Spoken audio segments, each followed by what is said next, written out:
नमस्कार। आज हम कबीरदास जी की साखी देखने वाले हैं, पर उससे पूर्व हम कबीरदास का जीवन परिचय देखेंगे। संत कबीरदास प्राचीन भारत के सबसे प्रसिद्ध कवियों की सूची में सबसे प्रथम स्थान पर आते हैं। उनका जन्म वाराणसी में हुआ। हालांकि इस बात की पुष्टि नहीं की जा सकी, परंतु ऐसा माना जाता है कि उनका जन्म सन 1400 के आसपास हुआ। उनके माता पिता के बारे में भी यह प्रमाणित नहीं है कि उन्होंने कबीरदास को जन्म दिया या केवल उनका पालन पोषण किया। कबीर ने खुद को अपनी कई रचनाओं में जुलाहा कहा है। उन्होंने कभी विधिवत शिक्षा नहीं प्राप्त की, किंतु ज्ञानी और संतों के साथ रहकर कबीर ने दीक्षा और ज्ञान प्राप्त किया। वह धार्मिक कर्मकांडों से परे थे। उनका मानना था कि परमात्मा एक है, इसलिए वह हर धर्म की आलोचना और प्रशंसा करते थे। उन्होंने कई कविताएं गाई जो आज के सामाजिक परिदृश्य में भी उतनी ही सटीक हैं जितनी कि उस समय। उन्होंने अपने अंतिम क्षण मगहर में व्यतीत किए और वहीं अपने प्राण त्यागे। कबीरदास की रचनाएं कबीर ग्रंथावली में संग्रहित हैं। कबीर की कई रचनाएं गुरु ग्रंथ साहिब में भी पढ़ी जा सकती हैं। अब हम कबीरदास जी की साखी को देखेंगे। ऐसी बाणी बोलिए मन का आपा खोई, अपना तन शीतल करे औरण कै सुख होई। कस्तूरी कुंडली बसे मृग ढूंढे बन माही, ऐसे घटी घटी राम है दुनिया देखे नाही। जब मैं था तब हरि नहीं, अब हरि है मैं नाही, सब अंधियारा मिटी गया दीपक देखा माही। सुखिया सब संसार है खाए और सोवे, दुखिया दास कबीर हैं जागे और रोवे। बिरह भुअंगम तन बसे मंत्रण लागे कोई, राम वियोगी ना जीवे जीवे तो बोरा होई। निंदक नेड़ा राखिए आंगनी कूटी बंधाई, बिन साबन पानी बिना निर्मल करे सुभाई। पोती पड़ी पड़ी जगमुआ पंडित भया न कोई, एक आशिर पीव का पढ़े सुपंडित होई। हम घर जाल्या आंपला लिया मुराड़ा हाथी, अब घर जाल्यो तास का जे चले हमारे साथी। कबीरदास भक्ति काल के सर्वश्रेष्ठ कवि थे। वे एक ही ईश्वर को मानते थे। उन्होंने अपनी साखियों में अहंकार का त्याग, मीठी वाणी का महत्व, ईश्वर की सर्वव्यापकता, सांसारिक विषय वासनाओं का त्याग, ईश्वर स्मरण में एकाग्रता का श्रेष्ठ स्थान व निंदक का महत्व आदि विषयों की मनुष्य को शिक्षा दी है। तो चलिए हम साकी की पहली पंक्तियों को देखते हैं। ऐसी बाणी बोलिए मन का आपा खोई, अपना तन शीतल करे औरण कै सुख होई। इसमें बाणी का अर्थ है वाणी, आपा का अर्थ है अहंकार, तन का अर्थ है शरीर, शीतल करे यानी ठंडा करना। तो यहाँ पर और एक शब्द है औरण के का अर्थ है औरों को। तो इस पंक्तियों में बताया गया कि मनुष्य ने हर बार मीठी वाणी से ही औरों के साथ वार्तालाप करना चाहिए, बात करनी चाहिए। इसके द्वारा अपने मन के अंतर्गत का अहंकार भी दूर हो जाता है। उसी के साथ साथ खुद के मन के साथ साथ औरों के मन को भी ठंडक मिलती है, प्रसन्नता प्राप्त होती है। तो ऐसी मधुर वाणी में ही हमें बात करनी चाहिए जिससे हमें शीतलता का अनुभव हो और साथ ही सुनने वाले का मन भी प्रसन्न हो उठे। मधुर वाणी से समाज में प्रेम की भावना जागृत हो जाती है, जबकि कटु वचनों से हम एक दूसरे के विरोधी बन जाते हैं। इसीलिए हमेशा मनुष्य ने मीठा और उचित ही बोलना चाहिए, जो दूसरों को तो प्रसन्नता कराता ही है, साथ ही साथ खुद को भी सुख की अनुभूति कराता है। अगली पंक्ति है कस्तूरी कुंडली बसे मृग ढूंढे बन माही, ऐसे घटी घटी राम है दुनिया देखे नाही। कस्तूरी यह एक प्रकार का सुगंधित पदार्थ है जो हिरण की नाभि में पाया जाता है, नर हिरण की नाभि में। कुंडली का अर्थ है नाभि, बसे का अर्थ है बसना, मृग का अर्थ है हिरण, ढूंढे यानी ढूंढना, बन यानी जंगल, माही यानी भीतर। ऐसे घटी घटी राम यानी सृष्टि के चराचर में राम समाये हुए, भगवान समाये हुए हैं। दुनिया यानी संसार, देखे नाही यानी देखते नहीं है। तो इन पंक्तियों में बताया गया है कि जिस प्रकार हिरण की नाभि में कस्तूरी रहती है, परंतु हिरण इस बात से अनजान उसकी खुशबू के कारण समूचे जंगल में उसे ढूंढता रहता है। ठीक उसी प्रकार ईश्वर को प्राप्त करने के लिए हम यानी मनुष्य मंदिर मस्जिद पूजा पाठ में उसे ढूंढते हैं, जबकि ईश्वर तो स्वयं कहाँ पर है? ईश्वर तो यह कण-कण में समाया हुआ है, सृष्टि के कण-कण में समाया हुआ है। उन्हें कहीं ढूंढने की जरूरत ही नहीं, बस जरूरत है तो खुद को पहचानने की।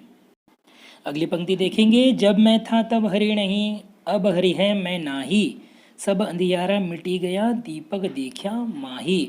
अब इन पंक्तियों के अंतर्गत कबीर जी ने अहंकार के बारे में बताया कि जब मनुष्य के मन के अंतर्गत अहंकार रहता है तब उसके मन में ईश्वर का स्थान नहीं रहता, क्योंकि ईश्वर और अहंकार कभी भी एक साथ नहीं रहते हैं।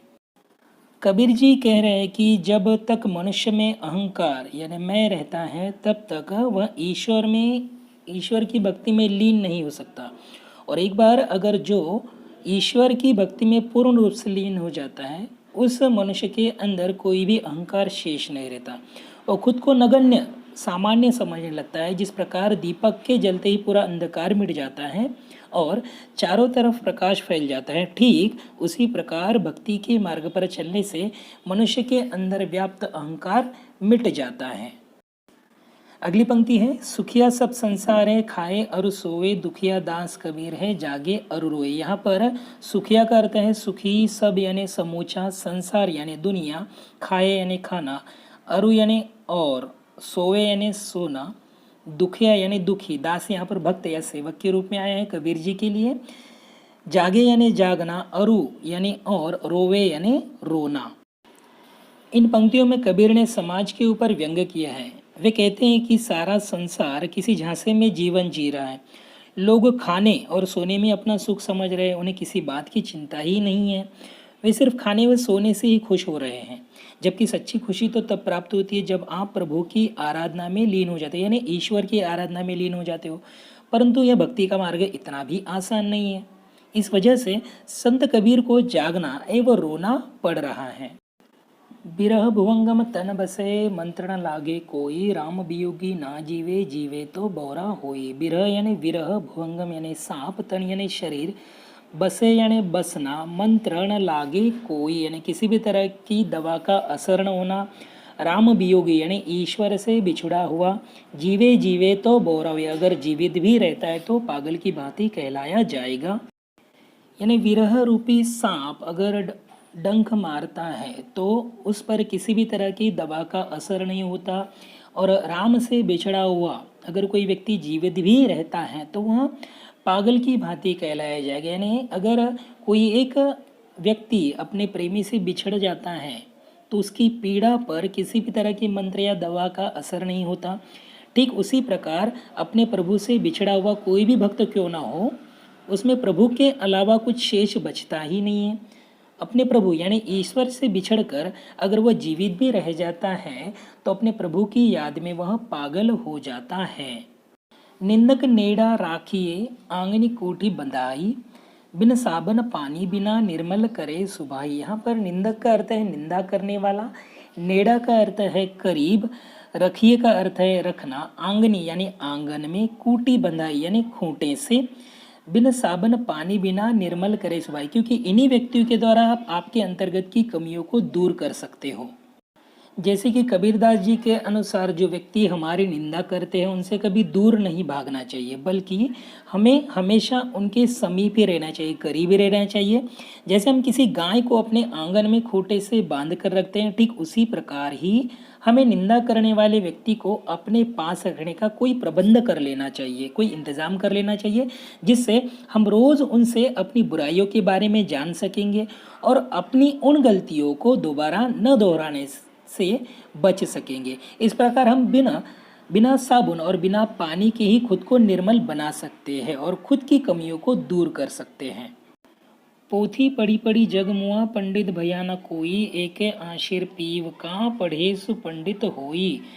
इन पंक्तियों में कबीर के अनुसार सिर्फ मोटी मोटी किताबों को पढ़कर किताबी ज्ञान प्राप्त कर लेने से भी कोई पंडित नहीं बन सकता, जबकि ईश्वर भक्ति का एक अक्षर पढ़कर भी लोग पंडित बन जाते हैं। अर्थात किताबी ज्ञान के साथ साथ व्यावहारिक ज्ञान भी होना अधिक आवश्यक है, नहीं तो कोई व्यक्ति ज्ञानी नहीं बन सकता। हम घर जाल्या आपणा लिया मुराड़ा हाथी, अब घर जालियो तासका जे चले हमारे साथी।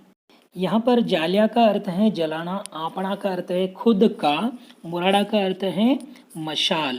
तो यहाँ पर सच्चा ज्ञान प्राप्त करने के लिए कबीर जी कह रहे कि हमें अपनी मोह माया का त्याग करना पड़ेगा, हमारे भौतिक सुखों का हमें त्याग करना पड़ेगा, तभी हम सच्चे ज्ञान को प्राप्त कर सकते हैं।